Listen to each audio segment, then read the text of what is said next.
পিতার পৃষ্ঠদেশ থেকে শুক্রাণু যখন মায়ের গর্ভদেশে যেয়ে পড়ে, কতটা শুক্রাণু ভ্রমণ শুরু করে জানো? 20 কোটি শুক্রাণু। একবার সিমেন আউট হলে সেখানে 20 কোটি শুক্রাণু থাকে, ভ্রমণ শুরু করে। ওই 20 কোটি শুক্রাণুর মধ্যে থেকে তুমি আমি আজকে এক বিকশিত শুক্রাণু মানব রূপে পৃথিবীতে এসেছি। সুবহানাল্লাহ। ওই 20 কোটি শুক্রাণুর প্রতিযোগিতায় সবাইরে পেছনে ফেলে সেদিন আমি সফল হয়েছিলাম, সেদিন আমি বিজয়ী হয়েছিলাম।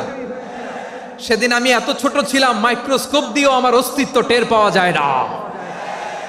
আমি এত তুচ্ছ ছিলাম, নগণ্য ছিলাম। আমার কান ছিল না, আমার চোখ ছিল না, আমার হাত ছিল না, আমার জন্য রিকমেন্ডেশন করার মতো মামু ছিল না, খালা ছিল না, কেউ ছিল না।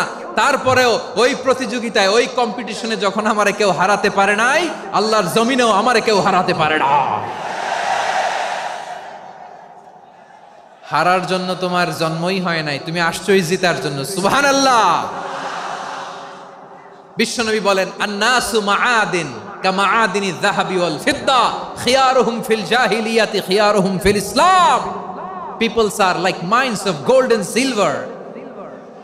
সোনার খনি, রূপার খনি, এর চেয়েও বড় খনি হচ্ছে এই মানব সম্পদের খনি। আওয়াজ করে বলেন আল্লাহু আকবার। আল্লাহ তাআলা এই সম্পদ আমাদেরকে দিয়েছে। বিশ্বনবী বলেন, মানুষ হচ্ছে খনির মতো। খিয়ারুহুম ফিল জাহিলিয়াতি খিয়ারুহুম ফিল ইসলাম। জাহিলি যুগে যারা সেরা, ইসলামেও তারা সেরা। ইদা ফাকুহু, যদি তারা বুঝবান হয় তাহলে তাদেরকে সেরা বানায় দিবে কে? তাহলে মানুষের চেয়ে সেরা কেউ হতে পারে? মানুষের চেয়ে অনন্য কেউ হতে পারে? মানুষকে কেউ হারাতে পারে? আওয়াজ করে বলো, তোমাকে কেউ হারাতে পারবে? এই সাহস জাগছে আজকের আলোচনা থেকে। আমি তুমি অনন্য, আমাকে তোমাকে হারায়া দেওয়া এত সহজ না, ঠিক কিনা? একটা কথা জীবনের সাথে সেট করে নিতে হবে, আমি জিতি নয় শিখি, আমি কখনো হারি না। জীবনের সাথে সেট করে নাও, জেনজি অফ জেসর, আমি কখনো হারি না, আমি হয় জিতি নয় শিখি। চিল্লায় বলো ঠিক কিনা? আমি কখনো হারি না, আমার হারানো এত সোজা না। কি সাহস জাগছে? বুকে সাহস জাগছে? তাকবীর পড়ো, লিল্লাহে তাকবীর। তাহলে বিশ্বনবী বললেন, নাসু মাআদিন, মানুষ হচ্ছে খনি। এই ধাক্কা ধাক্কি, আমি জানি এগুলো ভালোবাসার ধাক্কা ধাক্কি, এজন্য আমি সহ্য করে নেই। এগুলো যে ভালোবাসার ধাক্কা ধাক্কি, এটা আমরা বুঝি। পৃথিবীর কোন আইন, সিকিউরিটি প্রটোকল দিয়ে এটারে মানানো যাবে না, কারণ এটা তো ভালোবাসা, লাভ। লাভ কোনো আইন কানুন দিয়ে বাধা যায় না, মানানো যায় না, ঠিক কিনা বলো?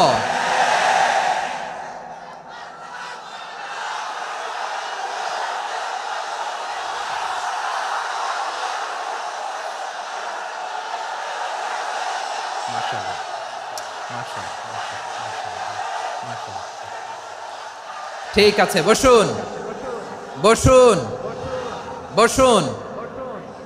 আল নাসু মাআদিন, মানুষ হচ্ছে খনি। এই খনির যত্ন নিতে হবে। আমার মা বাবা যারা এসেছেন, আপনার ছেলে মেয়ের যত্ন নেন। আপনার ছেলের মধ্যে যে কি পটেনশিয়াল আপনি জানেন না।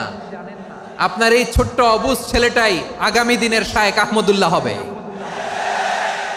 আপনার হেফজখানায় পড়া ওই ছোট্ট ছেলেটাই আগামী দিনের আল্লামা মামুনুল হক হবে। আপনার ওই ছেলেটা আমির হামজা হবে, আব্দুল হাই সাইফুল্লাহ হবে। এভাবে বড় বড় আলেম হবে, তারা যুগশ্রেষ্ঠ আলেম হবে। সেই একদিন এই বাংলাদেশের পার্লামেন্টে যে বক্তব্য দিয়ে যশোরের পক্ষে কথা বলবে। আপনি জানেন না, কাউকে ছোট করবেন না আপনি, ওর কনফিডেন্স আপনি কমাবেন না, আপনি কমাতে পারেন না। প্যান্ডেলে আমার যে মা বোনেরা আছেন, ছেলে মেয়েদেরকে কখনো ছোট করে কথা বলবেন না। ও যে কোথায় যাবে আপনি জানেন না, আপনি মা হয়ে তাকে সাহস দিবেন, তার কল্পনার জগৎটাকে সাজাতে তাকে উৎসাহিত করবেন, ঠিক কিনা বলেন? আর আমার প্যান্ডেলের আমার প্রিয় শ্রদ্ধাশীলা মায়েরা বোনেরা, আপনারা তো আরো দামি সম্পদ। বিশ্বনবী বলেন, আর দুনিয়া কুল্লুহা মাতা। আল্লাহ আল্লাহ আল্লাহ, বিশ্বনবীর কথার ওজন দেখেন। আর দুনিয়া কুল্লুহা মাতা ওয়া খায়রু মাতা'আদ দুনিয়াল মারআতুস সালিহা। বিশ্বনবী বলেন, দুনিয়ায় যা দেখো সব আল্লাহর দেওয়া অ্যাসেট, মানে সম্পদ। আর এত অ্যাসেটের ভিড়ে সবচেয়ে শ্রেষ্ঠ সম্পদ হচ্ছে নেককার নারী। সুবহানাল্লাহ। ভাইয়েরা বোনের সাথে খারাপ আচরণ করো না, সন্তান মায়ের সাথে খারাপ আচরণ করো না। আমাদের মায়েরা আমাদের asset, they are our priceless asset. কারণ এই মায়েদের পেটে এসেছে আল্লাহর ওলিরা, এই মায়েদের পেটে এসেছে খান জাহান আলী, এই মায়ের পেটে এসেছে শাহজালাল ইয়ামানি, এই মায়ের পেটে এসেছে আল্লাহর সব নবীরা। নাকি নবীরা আকাশ থেকে ধপ করে জমিনে নেমে আসছে? মায়ের পেটে আসছে। এই মায়ের পেটগুলো খনি। আমার সম্মানিতা মায়েরা বোনেরা, নিজেকে ইসলাম দিয়ে সাজান, নিজেকে ইসলাম দিয়ে সাজান, নিজেকে পবিত্র রাখুন, নিজের আব্রু ইমান ইজ্জতের হেফাজত করুন, কোরআন পড়ুন, সুন্নাহ পড়ুন। আপনি জানেন না আপনার গর্ভে কে আসছে, কোন ক্ষণজন্মা পুরুষকে আল্লাহ তাআলা আপনার গর্ভে পাঠাবে আপনি জানেন না। মায়েরা নিজেদেরকে পবিত্র রাখুন, ইসলাম চর্চা করুন, কোরআন চর্চা করুন, নৈতিকতা দিয়ে নিজেকে সাজান। যশোরের জেনজি, নিজেদেরকে প্রস্তুত রাখো আগামীর বাংলাদেশের জন্য। নৈতিকতা, মোরালিটি, ভ্যালিউজ দিয়ে নিজেকে সাজাও, ইসলাম দিয়ে নিজেকে সাজাও। কারণ আগামীর বাংলাদেশ ইসলামের বাংলাদেশ। বাংলাদেশের আসল পরিচয় ইসলাম। বাংলাদেশের আসল পরিচয় কি? সবাই বলে না। বাংলাদেশের আসল পরিচয় কি? এই ইসলাম নিয়ে আমরা সংসদ ভবন সাজাবো, রাজি আছি না নাই? শেকড় ভুলে যাওয়া যাবে না। আমরা ধাপে ধাপে শারিয়া আইনের দিকে যাব ইনশাআল্লাহ, কিন্তু জঙ্গিবাদ দিয়ে নয়, কট্টরপন্থা দিয়ে নয়। আমরা ইন্টেলেকচুয়ালি, গ্রাজুয়ালি, ধাপে ধাপে শারিয়া আইনের দিকে মুভ করব ইনশাআল্লাহ। বলো লিল্লাহি তাকবীর।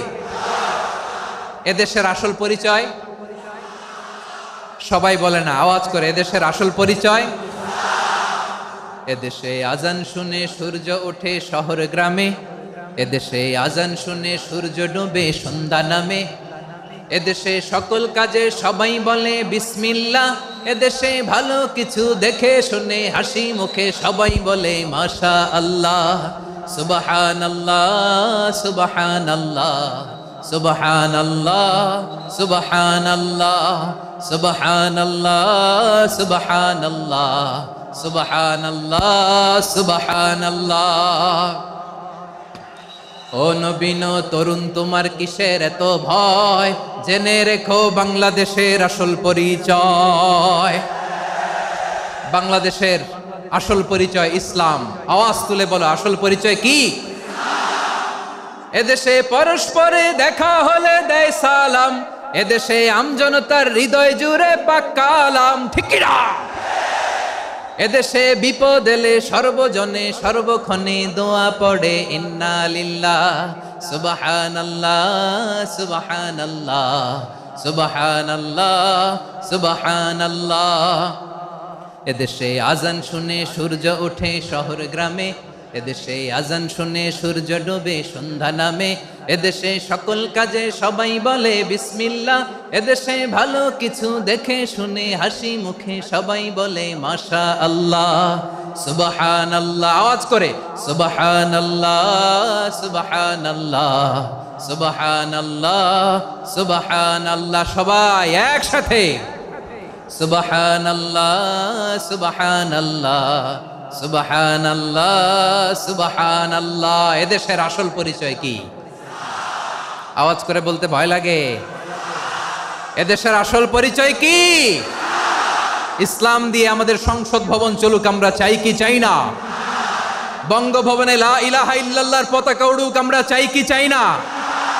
প্রতিটি জেলা অফিসে, ডিসি অফিসে লা ইলাহার পতাকা ঝুলুক, আমরা চাই কি চাই না? কারা কারা চাই হাত তুলে আল্লাহরে দেখায়।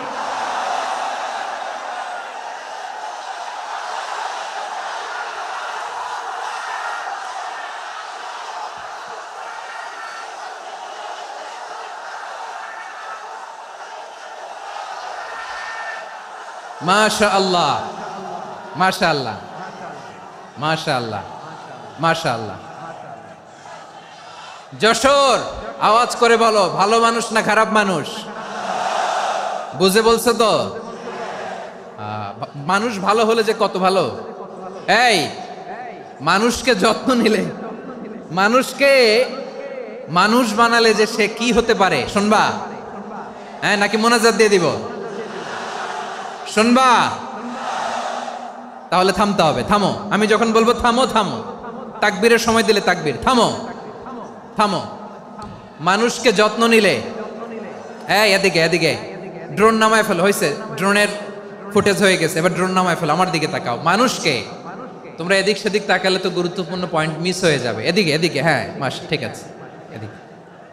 মানুষকে যত্ন নিলে মানুষের মধ্যে যে আল্লাহ কি পটেনশিয়াল রেখেছে। আমি জাপানের দুইটা উদাহরণ দেই। জাপানের,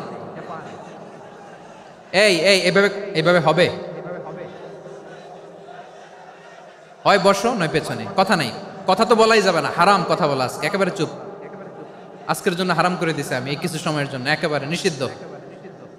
জাপানের দুইটা উদাহরণ দেই, খেয়াল করে একটু শুনেন, বুঝবেন। আল্লাহ, 2022 সালে জাপানের সাথে জার্মানির খেলা, ফিফা ওয়ার্ল্ড কাপ 2022। এক পক্ষে জাপান, আরেক পক্ষে কোন দেশ? কথা শুনে নাই। এক পক্ষে কোন দেশ, আরেক পক্ষে সবাই। এক পক্ষে, আরেক পক্ষে। ওই খেলায় জিতেছিল জাপান, জিতেছিল 22 সালের এই ফিফা ওয়ার্ল্ড কাপে। জাপান ফুটবল খেলায় জিতে, as a part of their celebration তারা খেলার পরে পুরো স্টেডিয়ামটারে ক্লিন করে। The fan base of Japan, lakh lakh মানুষ খেলা দেখতে যায়, তো এত ডাস্টবিনও তো নাই। তো যারা ডাস্টবিনে জায়গা পায় নাই, তারা এই যে চকলেটের প্যাকেট, পানির বোতল, চিপসের প্যাকেট তারা এদিকে সেদিকে রেখে দিয়েছে। জাপানের ভক্তরা, জাপানের ফলোয়াররা, as a part of their celebration তারা খেলার পরে পুরো স্টেডিয়ামের সব ময়লা আবর্জনা ক্লিন করে তারপরে বিদায় নিয়েছে। তাদেরকে কি ক্লিন করার দায়িত্ব দেওয়া হয়েছিল? এই যশোর, জাপানের যে ছেলেরা খেলা দেখতে গেছিল ওদেরকে কি ক্লিন করার দায়িত্ব দিছিল? তারা কি স্টেডিয়ামের পরিচ্ছন্নতা কর্মী? তাদের আকল, তাদের সিক্স সেন্স তাদেরকে বলেছে। ছোটবেলা থেকে জাপান গভর্নমেন্ট ওদেরকে এত পরিচ্ছন্নতা শেখায়, ক্লিনলিনেস অ্যাওয়ারনেস ক্যাম্পেইন করায়। ক্লাসে আমি দেখেছি, ক্লাসে নিজের বেঞ্চ নিজে মুছে, ক্লাসের মাঝখানে একটা সময় দেয়, নিজের টেবিল নিজে মুছে, নিজের ক্লাসরুমটা নিজে পরিষ্কার করে। রাস্তাঘাটে একটা ধুলা নাই, ময়লা নাই, একটা টিস্যু নাই। খেলার পরে গোটা বিশ্বকে তাক লাগিয়ে দিয়েছে। জাপানের ফ্যানরা সবার রেখে যাওয়া গার্বেজ, টিস্যু, বোতল পরিষ্কার করে তারপরে স্টেডিয়াম থেকে বিদায় নিয়েছে। আমরা কেন এমন হইতে পারলাম না? আমরা কেন এমন হইতে পারলাম না? জাপানের যারা এগুলো করছে ওদের 3টা করে চোখ না? চোখ তো 3টা জাপানা লাগো, জাপানা লাগো। হাত তো 4টা, কান তো 6টা। হ্যাঁ, নাকি আমার মতো 2 হাত 2 কানওয়ালা মানুষ? চোখে দেখলে ওটা মানুষ না। চিন্তা করছেন? তার মানে জাপানিজদেরকে যে গ্রুমিং করে শিখানোর মাধ্যমে পরিচ্ছন্ন বানানো গেছে। ওরা যেমনি মানুষ, আমরাও মানুষ। আমাদের সন্তানদেরকে শেখালে তারাও পারবে, পারবে কিনা? 2 নম্বর উদাহরণ বলি। চট্টগ্রাম ফেনীতে যারা গিয়েছেন, মেঘনা গোমতী ব্রিজ প্রকল্প নাম শুনছেন? মেঘনা একটা ব্রিজ পার হওয়া লাগে। এই মেঘনা গোমতী, এখানে 3টা ব্রিজ কাঁচপুর সহ, এই 3টা ব্রিজের নির্মাণ কাজ, রেনোভেশনের কাজ দেয়া হয়েছিল জাপানের একটা কোম্পানিকে। কাকে? জাপানের কোম্পানির নির্মাণ শেষে 738 কোটি টাকা বেঁচে গেছিল। এটা গভর্নমেন্টের হাতে দিয়ে তারা বিদায় নিয়েছে। কত টাকা? 738 কোটি টাকা। যত প্রাক্কলিত ব্যয় নির্ধারণ করা হয়েছে সব টাকা সরকার, তৎকালীন সরকার 2019-এর সরকার, কারা ছিল তো জানেন? এই 2019-এর সরকার তাদেরকে দিয়েছে।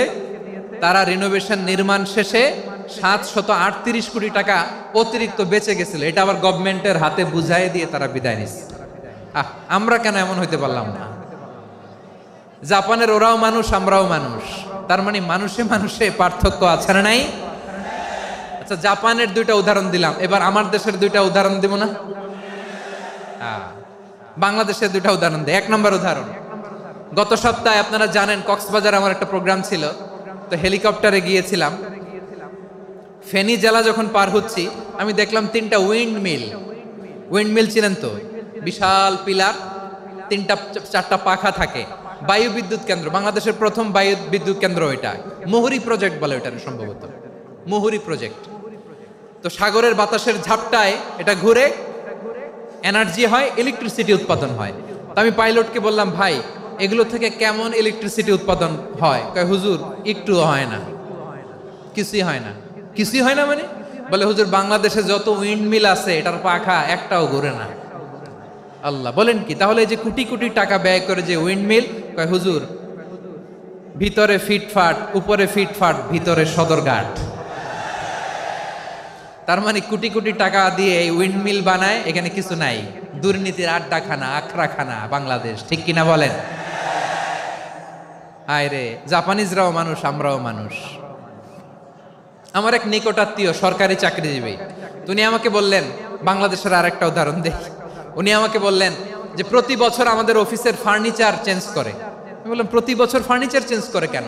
বলে যে ফার্নিচার নতুন পারচেজ করলেই তো ওইখানে টাকা, নতুন কিনতে পারলেই টাকা, নতুন উন্নয়নের সবক শোনাতে পারলেই টাকা।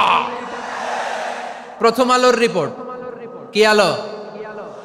প্রথম আলোর রিপোর্ট, গত 15 বছরে উন্নয়নের নামে লুটপাট হয়েছে প্রায় 3.25 লাখ কোটি টাকা। কার রিপোর্ট? আমাদের বানানো কথা। প্রথম আলোর রিপোর্ট। গত 15 বছরে কারা ছিল জানেন তো? হ্যাঁ, শুধু ওনাদেরকেই দোষ দিয়ে লাভ নাই। স্বাধীনতার পর থেকে শুধু শাসকের হাত বদল হয়েছে, আমরা কিছু পাই নাই, ঠিক কিনা বলেন? শুধু ওনাদের দোষ দিয়ে কি লাভ? একদল খাইছে, আরেক দল খাওয়ার জন্য রেডি হয়ে আছে। আমরা এরকম চাই না। আমরা চাই স্বাধীন সার্বভৌম বাংলাদেশ। আমরা চাই দুর্নীতিমুক্ত বাংলাদেশ। আমি নিউজটা যে কতবার পড়লাম, এটা কি সম্ভব? 3.25 লাখ কোটি টাকা লুটপাট, মানে লুটপাট করতে করতে এদেশের জনগণকে ফুটপাতে বসায় দিচ্ছে। প্রিয় ভাইয়েরা, তাহলে জাপানের মানুষও মানুষ, আমরাও মানুষ। সিদ্ধান্ত আপনার, কোন মানুষ হবেন, ভালো মানুষ না খারাপ মানুষ? আজকের আলোচনার বিষয় হচ্ছে মানব সম্পদের উন্নয়ন, human resource development. It's a process to increase the capacity of knowledge, skill, capacity of the people of a country. একটা দেশের মানুষের জ্ঞান, তাদের দক্ষতা কি করে বাড়ানো যায়, বাড়িয়ে দেশের উন্নয়ন করানো যায়, এটাই হচ্ছে মানব সম্পদ উন্নয়নের মূল কথা। তাহলে মানব সম্পদ হচ্ছে একটা দেশের সবচাইতে শক্তিশালী পুঁজি।